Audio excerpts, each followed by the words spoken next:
One from the 80s, oder?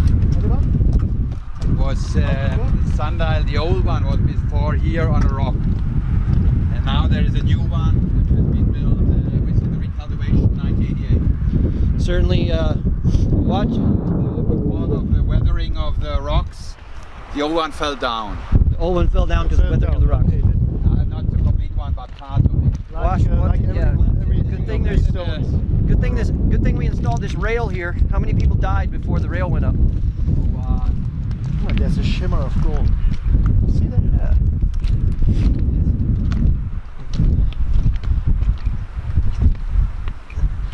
So here we are in Sonnenur, under the cliff. Here we are. Don't know where it comes from. Yeah, somebody transported red slate We have here. been talking a lot about things, but this is our potential. You see, this is what Yes. makes our vineyards so special. The slate, which is earning the heat over the day and keeps it mild through the night. This is the important thing.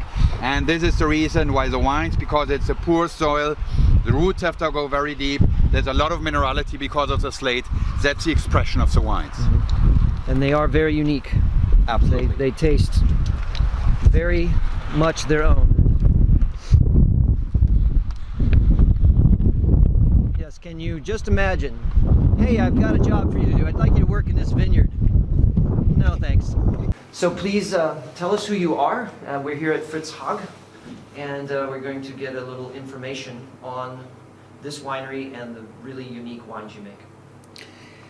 Well, hello, I'm Oliver Haag. I'm the owner and the winemaker of the Fritz Haag estate. Our winery is established since 1605 in the wine business. We don't know how many generations because it went several times to the female side. It should be around 12 to 13 generations. I'm 45 years young and actually running the winery together with my father Wilhelm Haag, who has officially retired, but is still working with me. More maybe the tasting part as in the daily part, and but very successful. More than 50 years of experience, a young spirit of education from Geisenheim University, and a lot of different practicals. So I started here 10 years ago, it's even 12, 13 years ago, with 2005 vintage. And running the winery, which has a little bit more than around about 23 hectares of 100% Riesling, 99% Riesling. We just started this year with 1% Pinot Blanc. Cool. And together with my wife and 2 kids, still young, 5 years and 13 years, and hopefully one of the 2 boys is going to move into the wine business. I don't know. Let's see, and let decide himself what's going to happen. We are focused on our Grand Cru sites, Brauneberger Juffer and Brauneberger Juffer Sonnenur, 2 absolutely unique vineyards, very steep, 60, 70, 80% of steepness, so at least everything is handwork.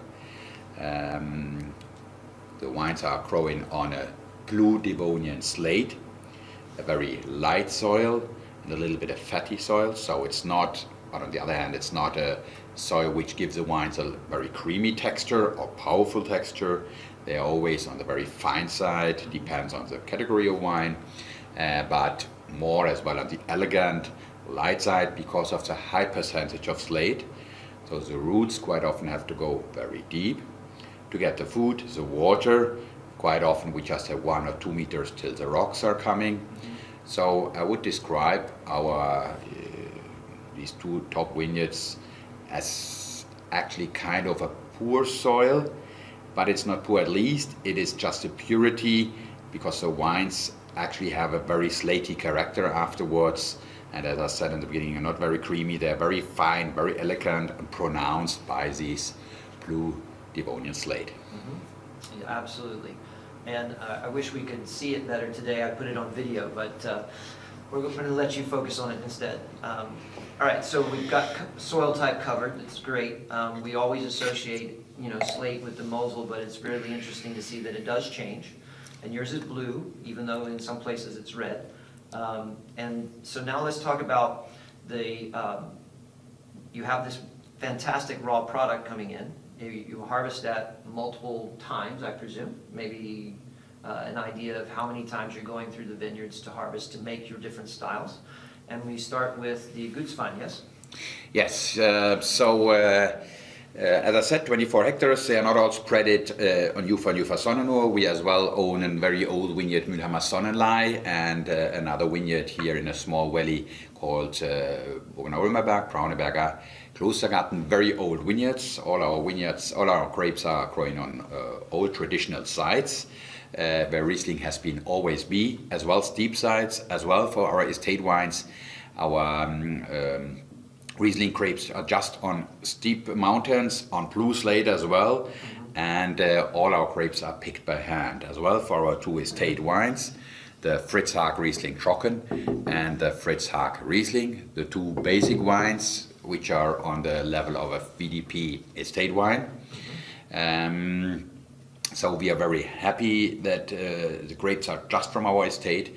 We buy no juice, no grapes to produce these wines. Fresh, uncomplicated, as well daily wines, but it's a wonderful business card for us, which shows the purity of the Mosel in a lighter style of way and for easy drinking.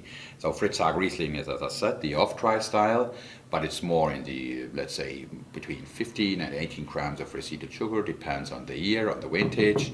So not too powerful in sweetness, that it's still fitting with some light dishes. And as well for warmer weather in the summertime, easy to enjoy. And Trocken direction, which is purely dry, has a wonderful extension as well of the slate, but with mainly 11.5%, except the 2080 vintage is within 12%, but normally around this. More on the daily drinking side, easy, uncomplicated. If that was my daily drink, I'd be super happy about it because both those wines showed really well today. And I think it's important for our staff to know that the standard Riesling, the not Trocken, really drinks quite dry. It's not what other people might call off-dry or sweet by any stretch. And No. it tasted great. And the 18 vintage, from what you showed me today, is going to be marvelous in the market. This is very important. This is as well a part of Mosel. You have to see Mosel they have a very playful character. They have a little bit a nice acidity, which is well integrated, which is balanced, which is as well ripe acidity, ripe acidity is important that it is working with the stomach as well, because quite often people say, oh, acidity, but it depends how is acidity. If it is ripely harvested, it's no problem. And this is as well for both wines, acidity is eating up a little bit the residual sugar. Now these wines are not showing sweet, they are more on this mineral side, and even off-dry wine is more on the drier side, as on the fruity side. Absolutely. So we're moving on to the village wines, as you have put it. I think our staff would sometimes see a different thing on the description, Ortswein. Maybe help them understand that it's the same and where it comes from. And then we'll talk about the wines themselves. Okay, we have here, just to describe it rather quickly, the Mosel, we have the 3 levels, estate, village, or kind of premier village, and then we have the Grand Cru wines. So we are here now on the mid-level. We just tasted the 2 estate wines. Now we get to the village wines, except the Brauneberger Ufer Riesling Cabernet, which has been till 2018 as well a village wine. So all of these, all the grapes for these 3 wines are coming in our estate from the Grand Cru sites, Brauneberger Ufer and Brauneberger Ufer Sonnenur. For the dry, for example, we have the J on the label, which to give a little bit a relation as well to the vineyard. It is this old traditional Cabernet, more Spätlese, lightly Spätlese style, but we are using no predicates anymore to make it as well easier for the export markets to understand the system. It has a bit more power, a little bit more background in comparison to the estate wines, but they are still on the light, refreshing side with a little bit more of, we say in German, Anspruch. Niveau? Niveau, yeah, Anspruch, but the guy who knows. Texted. He can they definitely have more texture to them. Texture. Then we get to the second wine. This is the off-dry version, 2018 Brauneberger Riesling Tradition. This is a off-dry style wine as a estate Riesling with a wonderful texture of minerality, freshness, not to pronounce it a sweetness. Why tradition? This is a little bit of style. We did it 100, 150 years ago with a lot of finesse, light in alcohol, but they didn't ferment at this time totally dry, but with a wonderful integrated sweetness and acidity, and not too powerful, but with a nice texture and background. And then afterwards we moved to Brauneberger Juffer Riesling Cabinet, which has been till 2018 just called Brauneberger Riesling Cabinet, but it was always coming as well from Juffer Sonnenur, but in more parts of Juffer, so we decided the year to go back to Brauneberger Juffer Cabinet to focus 100% on our Grand Cru side. Cabinet, a wonderful unique style for our region, a balance of sweetness, acidity, refreshing character, low alcohol of 8.5, 9%, and a wonderful combination with a light traditional cuisine, which is a bit more on the spicy side, on the herb side, and with a refreshing character if it is served and based on cool temperatures.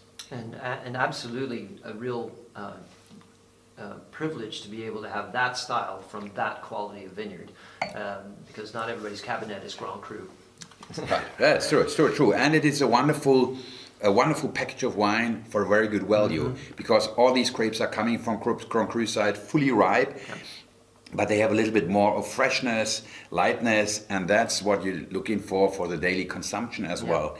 Perfect balanced. It was really great, by the way, to taste all three of them in a group and taste that same vineyard site with similar levels of ripeness, but completely dry, then kind of finishes dry, starts off really friendly, and then a traditional Cabinet style. That was really cool. All right, so now we're moving into the dry single vineyard GG direction, and while from the Grand Cru side, it's just the off-dry style. Okay. So let's do it like this. All right. So the VDP is an organization that sort of spearheaded moving to the site classification system and including up to the Great Growth's dry style. Is that a good interpretation for them? Absolutely. Okay. So this, and so Grosses Gewächs is how I say it, but I'm sure you can say it for them better. They have to be Grosse Lage, right? which is the best vineyards, right? Right. And they have to be fermented dry. The GGs, yes. GG, Okay. or So- which are the letters for Grosses Gewächs. Okay. It makes it a bit easier. They have to be dry. But as well, we have the off-dry version, which is just called Brauneberger Juffer Riesling Grosse Lage. So GG is a little bit typically German, so it's doubled. They're coming from a Grand Cru side. And they as well, so designed with Grosses Gewächs or GG. Shortly about the history, 10, 15 years back, the intention of the top producers, more in the southern region of Germany, was to sign the top dry wines with something, with a special word. So this was the idea of the Grosses Gewächs or GG. And within the, I don't want to say change, but with completing the classification in Germany and especially at the Mosel as well, they said, okay, let's call the top vineyards here Grosse Lage, Grand Cru side. And but GG letters has been so well established on the German, especially in the restaurant market, that they didn't want to take it away. That's why they kept it and at least doubled a little bit the thing. But it's because the people today are talking about not just the best dry wine, they're talking about a GG. And so we have two from our two top sites, Juffer and Juffer Sonnenur, as well a small description about the different sites, because everybody, or quite a lot of people asking me, what is the difference? Well, Sonnenur is very close to the Mosel River, is maybe the eye dot on the Brauneberger Juffer, which is like a hat on the Juffer Sonnenur. Juffer Sonnenur is 10.5 hectares, a very high percentage of slate, mostly you just have 1, 2, 3 meters till the rocks are coming. So the wines are very expressive in freshness, lightness, purity, elegance, and showing really this Riesling character in the refreshing side more, but still with a wonderful texture, depth, and a super ripeness potential. Jufre as well has a high amount of slate, but as well there are different parts with a bit more of organic material, fine soil, so they get a bit more of bodied. And Jufre we're going to harvest it maybe at least a week, 1.5 earlier, which doesn't make a huge change. But so we want to keep the Jufre a bit more on the fresher side, lighter side, so it's always or quite often has 0.5% of alcohol less. So it's a bit easier to drink maybe. And Sonnenur, where we are gambling on the highest way, try to get just the best. For both wines, we go in 2, 3, 4 times into the vineyards to pick the level of grapes, the level of ripeness, and so it needs several passes to harvest wines like that. You cannot just do it in one time. The first time maybe we go for Cabernet, for example, keeps the freshness, and the second time for a Spalys or whatever, and then the third or last time. So we go for the GGs or take out as well GG and some botrytis berries for some fruity wines. It's a lot of handwork and small quantities, but if you want to get wines with this expression, this depth, the ripeness potential, and if you want to produce on a high quality level, you have to do these things by hand in several passes. It definitely shows your wines are remarkably pure. Thank you very much. And I think it's really important to note the variety of style in GG wines. A GG wine from Pfalz is not going to be anything like a GG wine from here. These wines are really deft, and I don't want to say lean because they actually have richness, but it's a linear power as opposed to this sort of broad spectrum, almost Alsace-like flavor profile that you're getting out of Pfalz. So when our staff takes these wines out, they need to be ready to explain that the Mosel GG, by and large, is a different kind of dry style of Riesling than the producers that sort of started the movement, I suppose, in Pfalz, etc. No, this is absolutely, and I'm happy that it is like this. Yes, because if I'm going to visit Fritz Haag, and Fritz Haag is standing for freshness, lightness, for sure more depth, less depth, depend on the level you are, and purity, but as well Fritz Haag is standing not just, both my father and me, we like to drink not just one glass. You should drink one glass, and you're getting thirsty to have the second one. But to get back to the question, jetzt habe ich den Faden verloren. I lost the lines. Just give me an idea. It's okay, no worries. The idea of why GG in the Mosel is... Right. From my perspective, I kind of look at it, okay, like when I'm down in the Pfalz, I'm tasting Grand Cru from Côte de Beaune. And when I'm in the Mosel, I'm tasting Grand Cru from Chablis. Right. Just sort of that. Yes. Yeah. Go ahead, you're good. So, okay, now, and why is Mosel should be different to other regions? If you go into Mosel, you want to drink Mosel.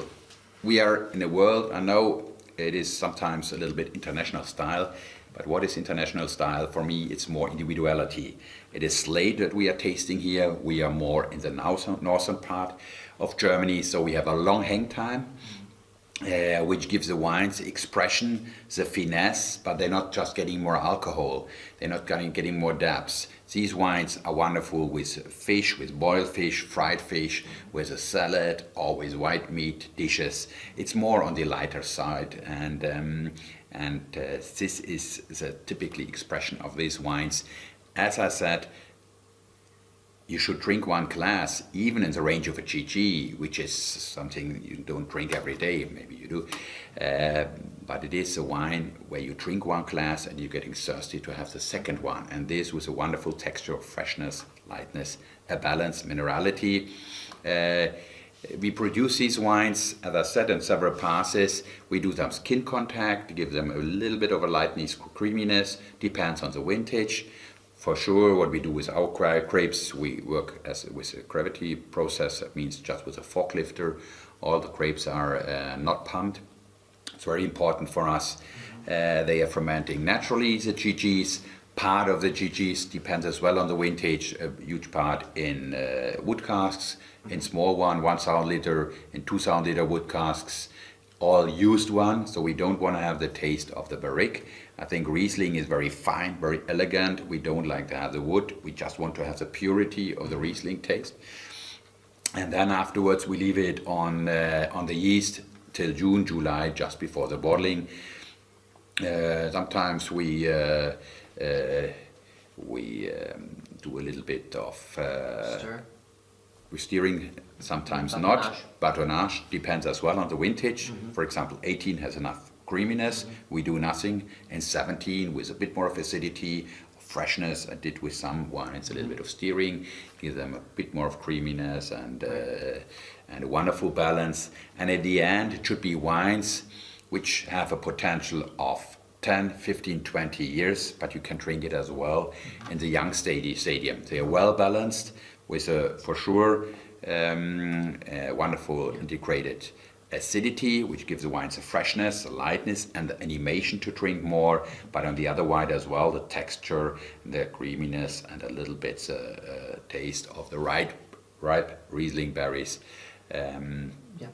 To give them the possibility to match with a lot of different food. Yeah, I think the thing I've learned over the last 2 days about this style of Riesling in Germany that I honestly didn't really know till I got here, that I think is important for our staff to start realizing, is the beautiful tension that is intentionally created between the natural fruit and the tartness, and the way winemakers here are using full lees to add richness of texture and sort of a balance to that leaner, dry style of Riesling, right, that makes them remarkably intense.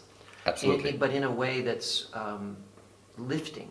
They're intense, not in a heavy way, but they feel like your whole palate's being lifted and elevated. It's quite remarkable. And this is true. This is, for example, why we do with these wines actually no malolactic fermentation, for example, because it's as well quite interesting to talk a little bit about the wine, the process of winemaking, which is, at least for all our wines, we want to do, if it is going to happen, because it's fermenting naturally. Sometimes it's going to happen in malolactic, but we're not focusing on this process, because quite often as well the wine's not fermenting totally dry. They're still covering 1, 2, 3, 4 grams of residual sugar. And I'm as well not a fan of the malolactic. I'm more on this puristic side. Ripe acidity, yes. A little bit of steering, skin contact, which gives the wines the balance and the ripeness of the acidity, along as well hang time. That's why I think sometimes with the malolactics they're getting too bright, and they're getting too, they're not telling really anymore the story of the vineyard. And so they have the purity in this direction, and that's the reason as well why the wine's covering a little bit a low amount of sulfur. They are not on the naturally side, because they cover always a little bit of lightly sweetness, and as well I want to have the freshness in the wines, but it is on a very, very low naturally level. yeah, it's great. So that's a wonderful explanation. I think we can move to the next group of wines now. Okay, yeah. So now we are shown up with 2 Spätlese, Jufa Spätlese, Jufa Sonnenur Spätlese.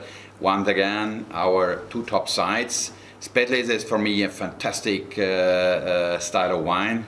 Freshness, they're not anymore on the dry side. Now we are on the fruity side, but with a well-integrated fruitiness. And a wine which you can drink glass-wise. With spicy food, lightly cheese, a wonderful decision. As well for these wines you have to select very strong. Selection is the main thing in our winery. One of the things, so because you just can keep in the cellar what you're getting from the vineyards. So Spätlese, not the highest ripeness, no botrytis. and as well not harvested almost too late, so in the middle of the harvest. Spätlese doesn't mean just late harvest, it means as well a little bit of stage of a wine. So we have the Juffer is more a little bit on the fresher side, a little bit lighter in comparison to Sonnenur, with a wonderful extension of fresh aromas, fruits, citrus, maracuja. Juffer Sonnenur with a bit of more power of body. I don't want to say on the dry fruit aroma side, but it's more with more, the ripeness is more peaches, and a great potential of aging. This wine, after 10, 15, 20 years, and they can potentially age for at least 50, 60 years. It's a wonderful decision and always a wonderful expression of taste. Yeah, I think it's super important that we not get hung up on the idea in our sales force that Spätlese means sweet, because it really doesn't. What it really means is super balanced. Right. It's a wine that fits into just about every meal when you start thinking about it, because especially in America, what every chef wants to put on the plate is sugar. There's so much sugar going on in America, but the reason that they put sugar on the plate is the same reason you put salt on the plate. It tastes good with food. Absolutely. So I think it's very important for us to get beyond that as salespeople. And I know that the consumer is still a little hung up on it, but they're not going to change until we do. And those wines were remarkably balanced. And I'm glad you brought up passion fruit, because I added in a note on like almost every wine from this vineyard. Yeah. And so you called it maracuja, which is what we called it in Central America, and I wanted to clarify that that is passion fruit for them.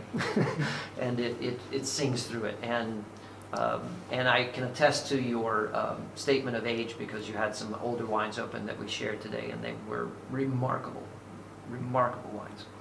So, and they're getting drier with aging. This is what you said. It is, and it is not, for sure, it's a fruity style wine, but it's a package of a wine. It's not just sweetness. It is explosion of acidity, minerality, and a wonderful balance of drinkability. Yeah, it's sort of like I use this analogy with just normal everyday people in America. I like lemons, I like water.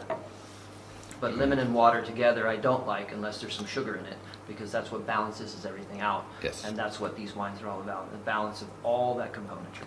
So I think we now get to talk about the next level up of ripeness, yes? Yes. So we're on to the riper styles, riper from the very beginning in the vineyard. We are now showing up with the Auslesers. 4 different Auslesers, 2 times the Juffer regular Auslese and 2 times Juffer and Juffer Sonnenur gold capsule.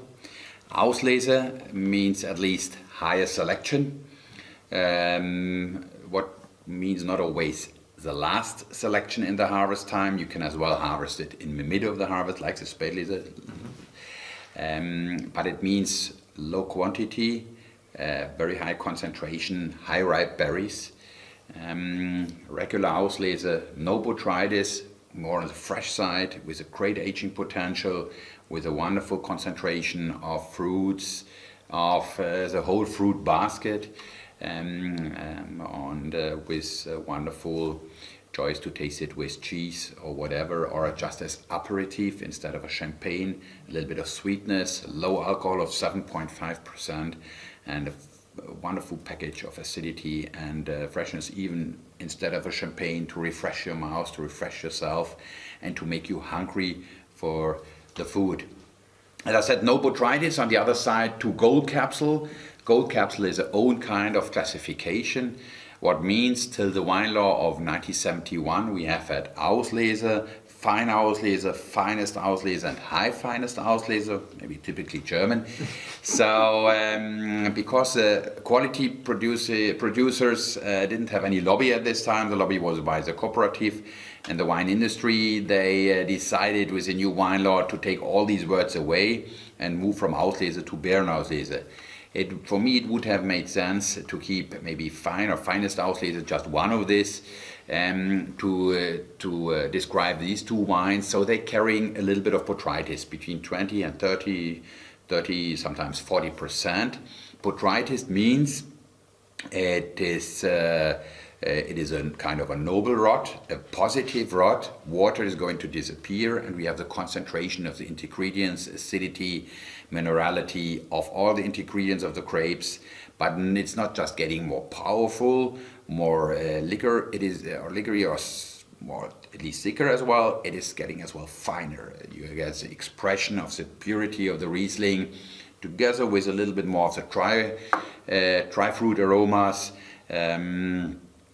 Blackberries quite often, and with a lot of different tastes, a great aging potential with cheese or goose liver or whatever, everything what is a bit more powerful, or after a huge meal, so you enjoy a nice bottle of Gold Capsule to refresh yourself, to refresh your mouth, and to enjoy something with a low alcohol of 7.5 to bring up your blood sugar level, and enjoy it with some nice fresh dessert. Quite often these wines are put more in the dessert direction, which is absolutely true, but these wines are very filigree, and because they're so filigree and fine, they're not always fitting with very powerful desserts, creamy desserts, cakes.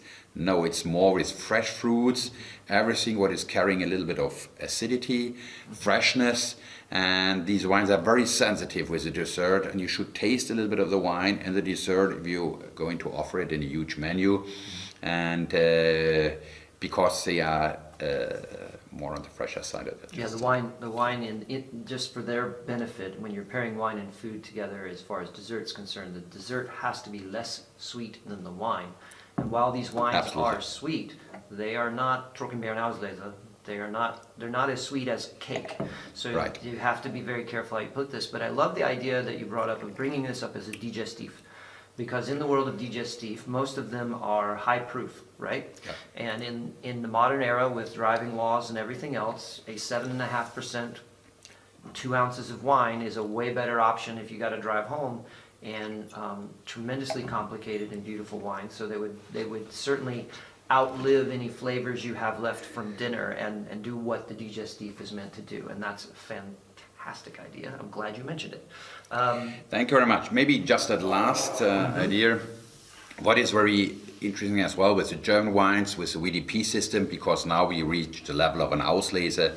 If you find Cabinet, Spade or Auslese on the front label, the wines are always tasting more in the fruity style. Mm-hmm. Our dry and off-dry wines are carrying no predicates anymore. That makes it much easier as well for you to sell it, or as well for the customer to understand it if the wines are on a shelf.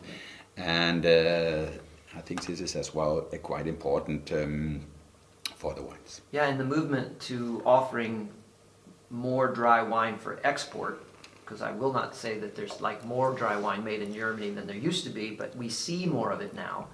It expands our ability to sell German, because we now have the full range. If somebody likes, they say they don't like sweet, well, we have dry. And there are great comparisons of other regions of the world that are just as legitimate examples of crisp, refreshing, lees-driven, not oak-driven. I mean, what are we talking about? We're talking about great wines like of Chablis, and Austria is selling well in the United States as dry wine, and Germany should do as well. And it's been a very exciting transition for me as a wine buyer to watch this transition happen and what was coming to the U.S. Because it gave me all new options. It let me talk to a whole bunch of new people that I couldn't talk to before, and now maybe we'll transition them all the way into fruity, because they need to try them all. They're all beautiful wines. This is true, absolutely. I just want to pick up one thing, Sure. because you're talking about dry wines in Germany. Mm-hmm. Well, our winery is producing dry wines in more than 30 years. Maybe I actually as well invested a bit more than my father, and to get really on a top level. But to be honest as well, this has as well to do with the change of the climate. Okay. If there is one region who is maybe has a positive effect on the change on the climate, it could be our region.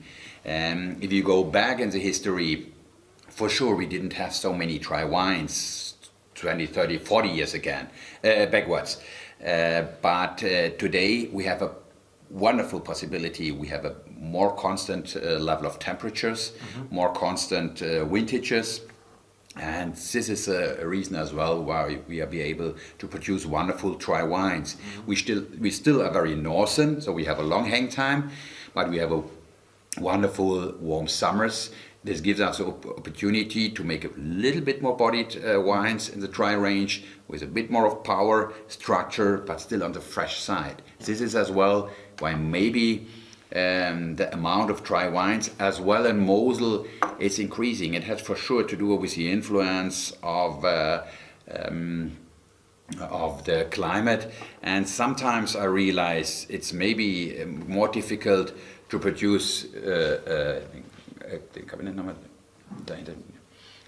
cabinet, because for this kind of wine, you need fully ripe grapes for sure, but with a little bit lower amount of potentially alcohol to keep the freshness, the lightness, to produce a wine which is for the daily consumption maybe, but more on the fresher side. But for an Auslese, though, you need more the depth, the power and the concentration, which you actually more often have within the last few years, though it is challenging as well for us to find the right quality, to bring the best typically quality as well into the bottle, to produce it within. That's why as well the dry range is a bit more increasing, and it is more challenging and more handwork for us as well to produce the best wines. This is just can be done by laborers, by people who see the grapes, taste the grapes in their harvest, and put the right grapes into the right bucket for the perfect direction of a wine, of a good wine, Absolutely. typically wine. I want to thank you for your time and explanations. Thank you very much. This will be better than anything I could have said when I got home, straight from the source. And the time you've invested with me No on behalf problem. of Winebow will never be forgotten.